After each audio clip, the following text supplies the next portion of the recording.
I don't think that any of us that ever walked through that door will ever forget Kathy Oliver or Outside In. I probably would not be alive right now if it wasn't for that place. I raised my son in Outside In. I raised myself in Outside In, and I made my own family out of Outside In.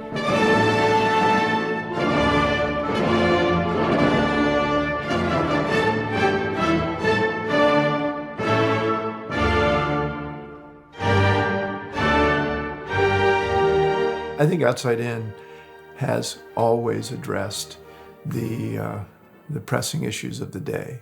You know, in '68, I hear it was, the Vietnam War was going on and everyone was experimenting with acid. And in the same years, they had began to close down the mental institutions. There were a lot of people in crisis on the streets. And so Outside In formed out of some radical doctors from OHSU and some radical activists from the Unitarian Church. And they came together and they had crisis counseling, 24-hour crash crew, and then they had these doctors that were working with STDs and pregnancy. And then after that, it just evolved. And each time it evolved, it was through the energies of someone who joined up that brought something in. Yeah, it was like no place I'd ever seen. That's for sure. And there's a compassion that is palpable. You could feel it. One time I was painting, there was a younger woman who was kind of freaking out. She was kind of hysterical and she was crying, saying, I don't think I can make it. I don't think I can do this. I don't think I can last another day. And so there was this extending of the physically, this one person extending their hand and just holding their hand. And this stuff like that would go on every day. There's one patient who had bipolar illness, and we were always struggling for money, and everyone knew that we needed money all the time. And so she was manic one time, and she came in and she says, Sandra, I have it all figured out how I'm going to get you $1 million, and the clinic's going to be fine. Don't worry. And so later when I was talking to doctor about it, and I said, she was so confident, I almost believed her,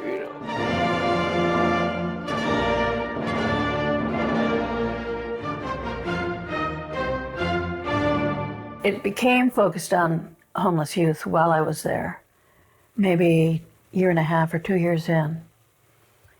And I wanted to do that because that was Kathy's vision. And all she had to do was say, Patty, did you know how many homeless children are living in the streets? And, turning tricks and finding ways to stay alive. I think I've always known Kathy. I can't remember a time when she wasn't there telling us in a sort of a quiet, understated way about real problems and being very much impressed with how she was intervening to make a difference. Drug abusers are now the second largest group of AIDS sufferers in the United States because they share needles. Programs providing addicts with clean syringes in exchange for dirty ones already exist, and next month, Portland, Oregon will become the first American city to try the experiment. Kathy Oliver is the executive director of Outside In, the Portland social service agency that will run the program. And good morning. I think Tom Potter was chief when we were doing the needle exchange, and there was a moment in time when I was working for the city later and he was mayor, and I remember the two of us kind of remembering back to the time when the police would camp outside the door of our needle exchange and then bust our clients. So that has really changed, that things have changed in Portland in many ways. The work we do in the syringe exchange in our drug user health services programs is about needles, and it is about naloxone, right? Those tools are important. Those tools are life-saving. Those tools are disease-preventing.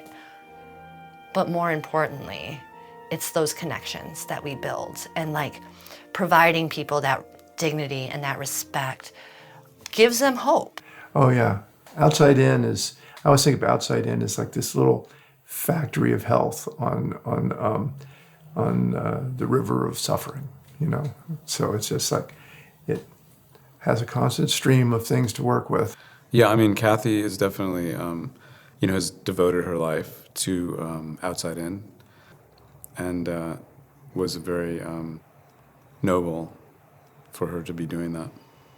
She finds something in helping the kids that are on the streets. She finds it rewarding to like see the progress that they can make from being, absolutely destitute and homeless to,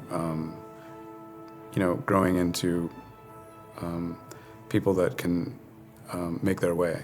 Thankfully, Kathy has the largesse and the vision to realize that these young people need more than just food and a place to sleep to be who they are. And she said, yeah, give them cameras, let them make movies. Go ahead, Neely.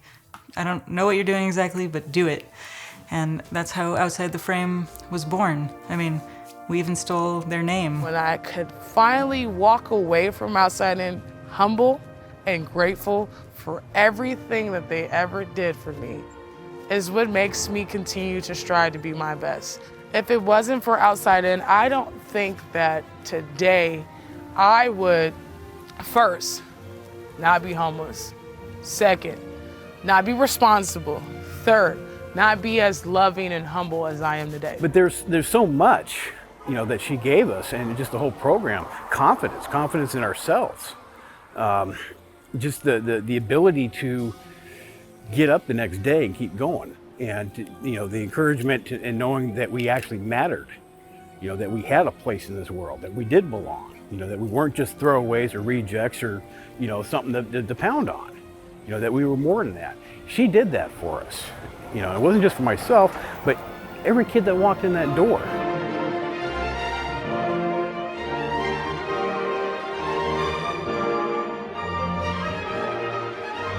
Kathy has been my mentor and inspiration before I'd ever met her. And thinking about how cool it would be to be part of Outside In, there was this woman, and she was strong, and she was fierce, and she was brave, like I wanted to be. I'm humbled by what she's accomplished and hope to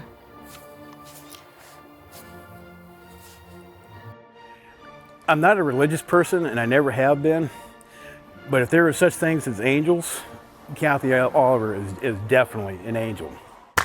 All right, Kathy, look, I'm gonna tell you like this. It's time to put your boots up, have a good time in life, because you did some amazing work. And so the people coming behind you, they better be just as amazing or aspire to be just as amazing as you are. I congratulate you for retiring. We love you, even though it's, shaky sometimes, but we still love you. Thank you. I'll miss you too.